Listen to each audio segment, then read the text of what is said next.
오늘은 교회 시작 13번째 시간입니다. 교회 시작 13번째 시간인데 오늘이 이제 마지막 시간입니다. 교회 시작 시리즈를 제가 기획한 것은 제가 교회에 부임한 지 지금 1년 6개월이 됐습니다. 1년을 넘어가면서 우리 교회의 미래를 어떻게 함께 만들어갈 것인가에 대한 성경적인 롤모델을 함께 나누고 싶었습니다. 초대교회가 어떻게 형성됐는지의 원리를 찾고 또 우리만의 독특한 성경적인 정체성을 우리 안에서 찾아갈 수 있다면 우리 교회가 앞으로 더 우리 교회다운 교회로 될 수 있지 않을까라는 질문에서부터 시작했습니다. 오늘은 마지막 시간으로 오늘날의 교회 모습을 갖게 된 초대교회의 가장 중요한 요소에 대해서 좀 딱딱하지만 함께 나누기를 원합니다. 초대 기독교는 전형적인 유대 기독교였습니다. 그분들은 유대교 안의 기독교, 본인들이 기독교라는 정체성이 있기보다는 유대교 중에서 메시아가 왔다 정도로 이해하고 있었습니다. 문제는 이때까지 유대교는 대상이 유대인들만을 위한 종교였다는 것입니다. 예수님께서 십자가와 죽음, 부활을 이루셨음에도 불구하고 그것을 강조함에도 불구하고 여전히 성전에서 정기적으로 모임을 갖고 예배도 성전의식을 그대로 모방하고 동물 제사도 폐기하지 않고 또한 이방 선교에도 나가지 않았습니다. 그러다가 안디옥에서부터 그게 변하기 시작하죠. 헬라인 이방인들에게 복음이 전파되면서 교회가 차츰 변화되기 시작합니다. 이 변화의 계기는 두 가지일 때문에 시작합니다. 이방인들에게 유대교인이 되려면 유대교로 개종하기 위한 두 가지 요소가 반드시 필요했습니다. 첫 번째는 세례였고 두 번째는 할례였습니다. 세례는 이방 세계에 묻었던 때를 씻는다라는 의미였고 할례는 율법 실천을 맹세하는 행위를 말합니다. 그런데 이 세례라는 것은 세례 요한을 통해서 요단강에서 물로 새로 태어나는 것을 상징하고 회개의 모습으로 받아들일 수 있었습니다. 세례는 그렇게 어렵지 않죠. 문제는 할례였습니다. 할례가 얼마나 어려웠으면 유대인들조차도 그것을 난 지 8일 만에 의식이 없는 어린 아이에게 그것을 행했을까요? 그런데 이방인들이 들어와서 이방 성인들이 할례를 받기에는 그 당시에 의학적 수준이나 환경이 그렇게 하기는 쉽지 않았죠. 그러니까 이 할례 문제가 그들에게는 전도에 굉장한 걸림돌이 됐습니다. 초대교회 사람들의 이방 사람들이 늘어나면서 이 문제를 계속 이야기를 하는 거죠. 그러니까 초대교회 지도자 네 분이 모여서 이 문제를 다루는 내용이 오늘 본문의 내용입니다. 이것은 유명한 예루살렘 회의라고 불리는 장면인데요. 초대교회 네 분의 지도자였던 베드로와 바나바와 바울과 야고보 사도 네 분께서 함께 모여서 이 할례 문제를 어떻게 할 것인지 고민을 하는 그 회의의 시간입니다. 여러분이 만약 그냥 지도자라면 어떻게 하시겠어요? 여러분들은 유대인이니까 나도 받았으니 그들도 받아야 해 라고 말씀하시겠습니까? 아니면 그거 필요 없으니까 없애 이렇게 쉽게 말하겠습니까? 이 결정은 쉽지 않았겠죠. 근데 네 분께서 오늘 이렇게 말을 하는 거예요. 6절에 보니까 사도와 장로들이 이 일, 할례에 관해서 나누기 위해서 모였다. 7절에 보니까 베드로가 이렇게 이야기하기 시작하죠. 네 가지를 이야기합니다. 첫 번째 8절에 보니까 마음을 아시는 하나님은 우리에게와 같이 그들에게도 성령을 주셨다. 두 번째로는 9절에 보니까 믿음으로 그들의 마음을 깨끗하게 하시고 우리나 차별하지 않으셨다. 세 번째로 10절에 보니까 우리도 능히 매지 못하던 멍에를 왜 그들에게까지 매게 하려느냐. 11절에 우리는 그들이 우리와 동일하게 주 예수의 은혜로 구원받는 줄 나는 믿는다. 이렇게 말을 한 것입니다. 쉽게 말해서 할례를 반대한다는 거죠. 왜요? 고넬료 사건을 겪었기 때문입니다. 예전에 베드로라면 당연히 할례 문제에 대해서도 뭔가 획일적인 사고를 가졌을 텐데 고넬료를 통해서 환상을 보고 이방인 로마의 백부장을 만나고 나서 그의 변화, 성령의 충만함을 겪고 나니까 이방인들에게는 성령의 은혜가 있구나. 할례의 걸림돌을 치워주자 이렇게 주장을 한 것이죠. 그랬더니 12절에 바나바와 바울이 함께 말합니다. 하나님께서 자기들로 말미암아 이방인 중에 행하신 표적과 기사를 봐라.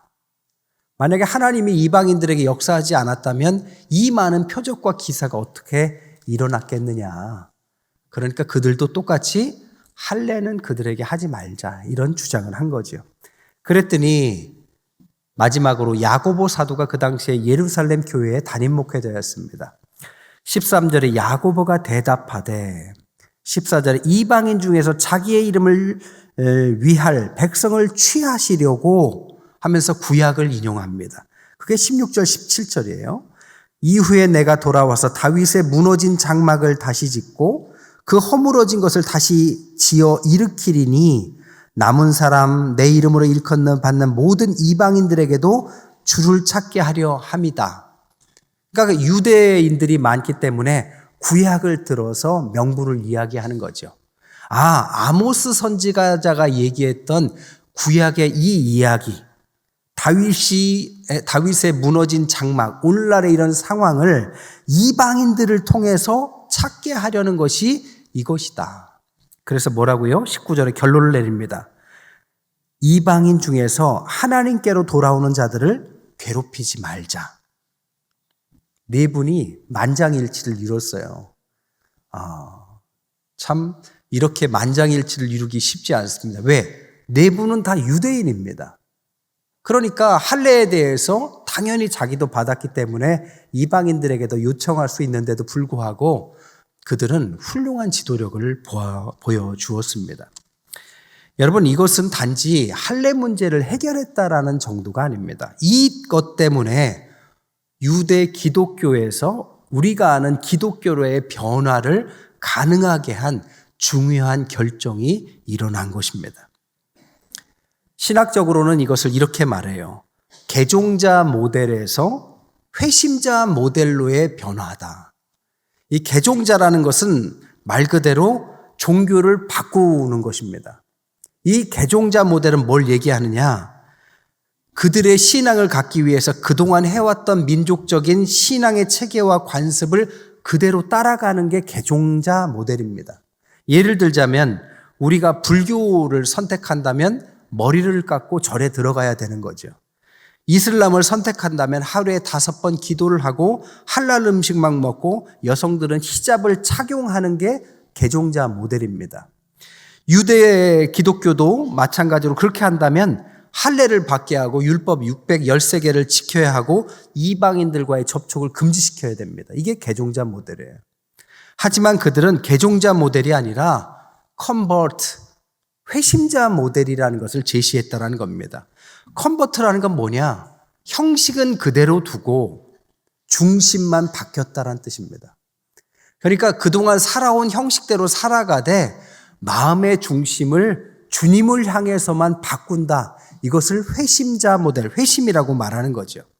형식보다 중심을 강조하는 것이고 형식은 시간이 지나고 스스로 자발적으로 선택할 때까지 두는 것입니다. 그리고 나서 그가 하나님 앞에 형식도 바꾸면 더 좋은 거죠. 예수 믿는다고 처음부터 술, 담배 끊어야만 교회 들어올 수 있어 한다면 쉽지 않겠죠. 근데 중심이 바뀌어서 주님을 만나고 나니까 술, 담배가 매력을 잃어버려요. 그래서 그만둔다면 그건 좋은 일이죠. 회심자 모델이라는 것이 바로 이것입니다. 쉽게 말해서 그들에게 걸림돌이 되는 것은 그냥 보류하고 나서 그들에게 그 중심만 그리스도를 향해서 방향, 인생의 방향을 바꿔준 것입니다. 이렇게 함으로써 무슨 일이 일어났냐? 기독교의 다양한 문화가 들어올 수 있는 여지가 형성됐다는 겁니다. 유대 기독교인들은 유대교에 갖고 있었던 형식들을 그대로 갖고 있을 수 있었습니다. 그들은 철학적인 사람들이었기 때문에 기독교의 철학적인 어떤 용어나 문화를 갖고 들어왔습니다. 한국인들 같은 경우에는 동양적인 문화들, 새벽 기도를 한다든지 철야 기도를 한다든지 하는 동양적인 문화들을 기독교에 가지고 들어왔죠. 아프리카인들은 아프리카적 문화를 가지고 오늘날 기독교를 만들어가고 있습니다. 존 은비티 목사님이 쓴 아프리카 종교와 철학이라는 책에 보면 아프리카에 대해서 우리와 참 다르다라는 느낌의 이야기를 많이 써놓으셨어요. 특별히 아프리카 사람들은 우리와 시간 개념이 많이 다르답니다. 그들은 과거나 현재는 우리와 비슷한데 미래 개념이 별로 없대요. 그래서 2년 정도까지는 미래를 예측하지만 그 이상은 하지 않는다고 합니다. 그게 아프리카 사람들의 시간 개념이래요. 또한 그들은 수학적으로 몇 시다라고 이야기하지 않고 그것을 그들이 살아가는 사건과 관련해서 말을 한다고 합니다. 예를 들면 오전 6시면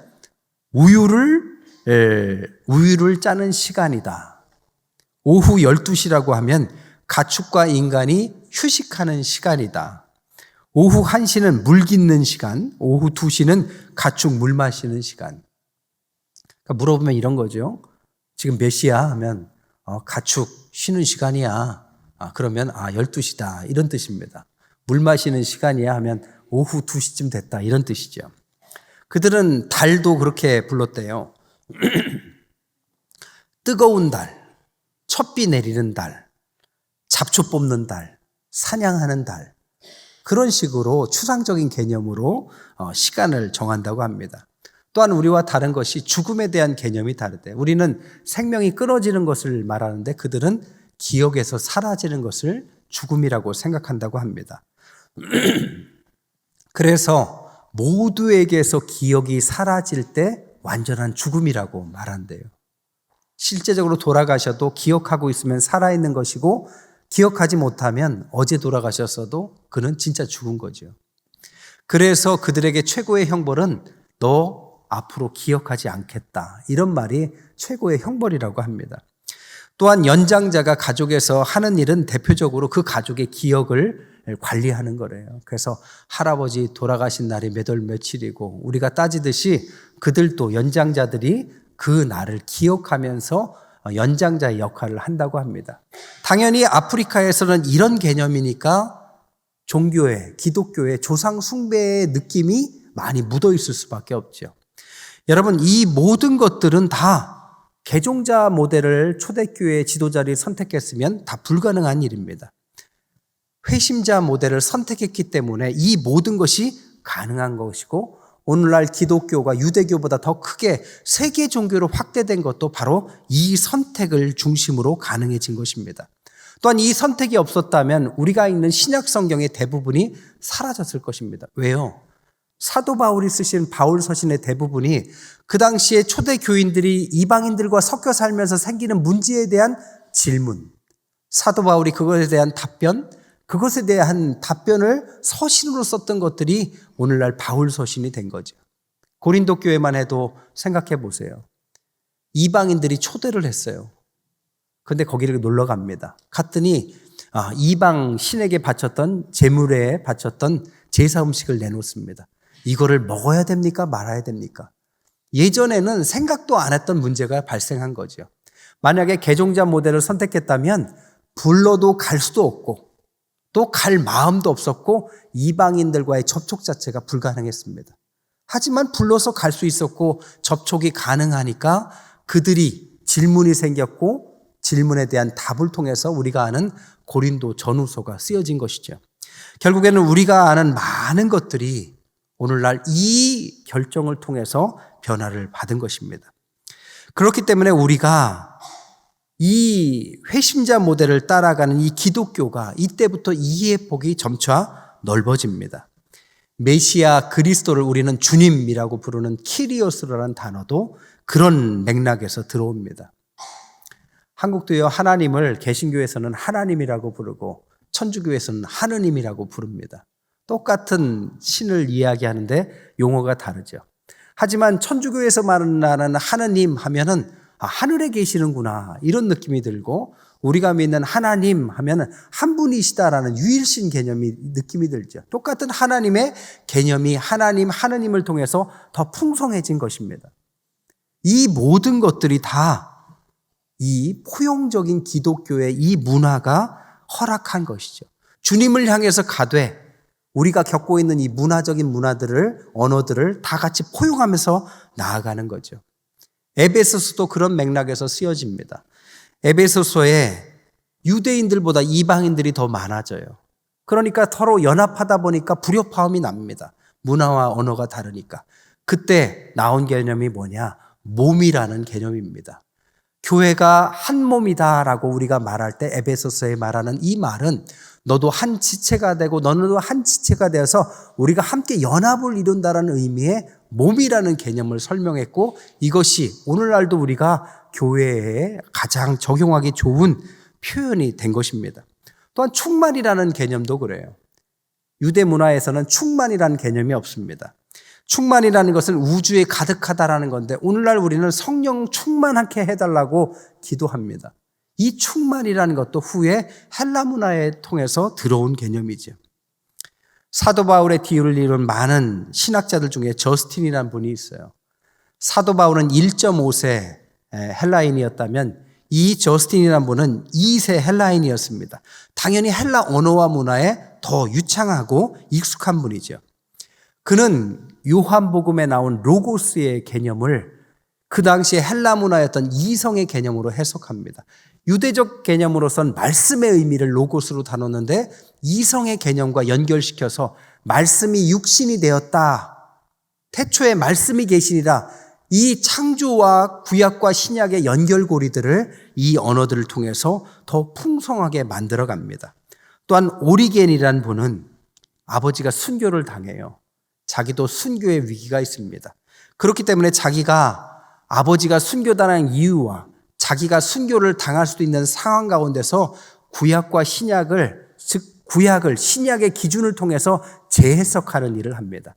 그래서 우리는 구약과 신약을 통일성 있게 읽을 수 있는 배경이 이런 걸로 형성이 되는 거죠. 한마디로 제가 말씀드리고 싶은 것은 우리가 이해하고 있는 기독교의 모든 개념들이 초대교회에서 오늘까지 이어오는 그 모든 변화를 흡수했기 때문에 본질은 놓치지 않았지만 이런 다양한 문화와 언어와 개념들을 흡수하면서 전혀 새로운 기독교가 탄생하게 됐다는 것입니다.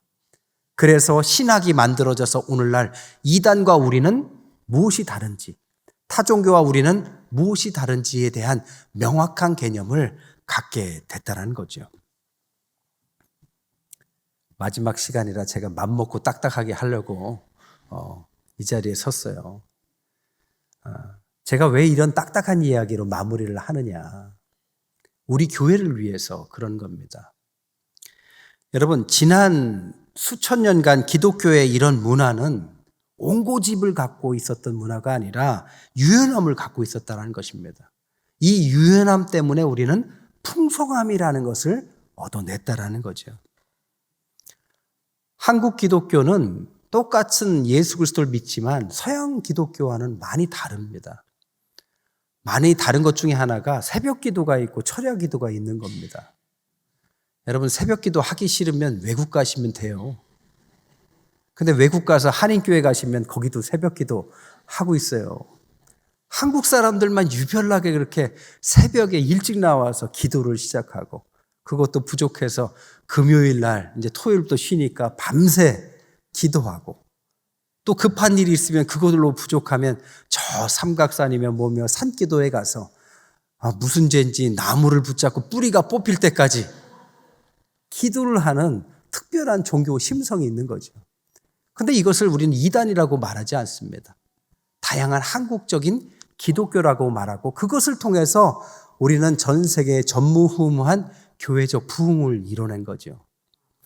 여러분, 한국은 이제 문화적 강국, 경제적 강국이 됐습니다. 지능도 높고 부지런한 민족이죠. 종교심도 있고 평화를 사랑합니다. 이게 한국이 만들어낸 문화의 근간이죠. 여러분, 이 한국적 토양 속에 우리 대전에 있는 교회들은 또 대전만의 또 독특한 문화들을 갖고 있을 수 있습니다. 대전은 지리적으로도 독특하지만 대전이 갖고 있는 기독교 문화의 독특성이 있습니다. 제가 우리 교회 협동 목사님이신 윤은석 목사님이 발표한 소논문을 하나 찾아봐서 읽어봤어요. 제목이 1950년대 대전의 교육과 개신교의 역할이라는 소논문인데요. 내용이 그렇습니다. 다른 지역과 다르게 한국에 기독교가 들어올 때 이 대전만 독특하게 어떤 특별한 경험이 있는데 그게 뭐냐? 선교사들이 대거 기독교 교육, 사립교육을 대전을 중심으로 많이 했다라는 겁니다. 60년대부터 대전이 그런 일이 일어났는데요. 유치원의 70%가 다 기독교에서 했다고 합니다. 그러니까 유치원을 어린 시절 60년대 다니신 분들은 대부분 기독교 유치원, 선교원을 다니셨을 거예요. 또한 그들이 사립학교들을 많이 만들어서 오늘날 대표적으로 대성 중고등학교, 호스돈 중고등학교 등등 많은 기독교 학교가 이때 세워집니다. 그리고 한남대, 침신대, 목원대, 배재대 등 기독교 배경의 학교들이 다른 지역보다 인구 대비 이 대전에 더 많이 생기게 된 거죠. 한마디로 말하면 대전의 뿌리는 기독교 교육의 씨앗이 뿌려진 곳이다라고 독특함을 말할 수 있다는 겁니다. 그러니까 우리가 지내는 이 대전에 우리 교회는 이런 토양 안에서 자라는 교회죠. 여러분, 내년이 우리 교회 50주년입니다. 50주년을 맞아서 50살이 됐는데 그동안은 여러 문화 속에서 우리가 알든 모르든 이렇게 자라왔어요. 근데 앞으로 100년을 향해 가면서 우리 교회는 어떤 교회가 돼야 할까요? 미국의 어떤 교회를 따라가야 할까요? 아니면 서울의 어떤 교회를 따라가야 할까요? 저는 그럴 필요 없다고 합니다. 없다고 생각합니다. 우리는 우리 교회만의 독특한 문화를 찾아내고 우리 교회만의 나무를 심어야 된다고 저는 생각해요. 여러분, 성형수술 한 분들 보세요. 눈도 똑같이 예쁘게 하고 코도 예쁘게 하지만 예쁘지 않아요. 예쁘라고 했는데 예쁘지 않습니다. 그 사람 말에 독특한 것들이 사라지니까 예쁘게 한다고 했지만 누가 볼 때 똑같아 보이는 거죠. 우리는 이제 50살을 먹은 중년에 어찌 보면 좋은 교회를 이루었지만 앞으로 제가 이제 고민하는 것은 저와 여러분이 우리 교회를 어떻게 세워가고 어떻게 만들어가느냐, 다른 교회가 아니라 성경의 기준을 가지고 원리를 가지고 다양한 문화들을 흡수하고 그중에 좋은 것들을 선택하고 우리만의 장점들을 만들어가고 대전의 독특함도 흡수해가면서 대전의 대표적인 교회로 자라가는 것이 우리가 가는 온전한 길이라고 저는 믿습니다. 그런 은혜 가운데 함께해 주시고 뜻을 모아주시고 교회의 시작이 그렇게 하는 것을 우리가 배워가면서 우리도 이제 100년을 바라보는 교회로서 우리만의 독특한 교회적 문화로 세계 유래를 찾아볼 수 없는 아주 특별하고 은혜 넘치는 교회가 되시기를 주님의 이름으로 간절히 축원드립니다.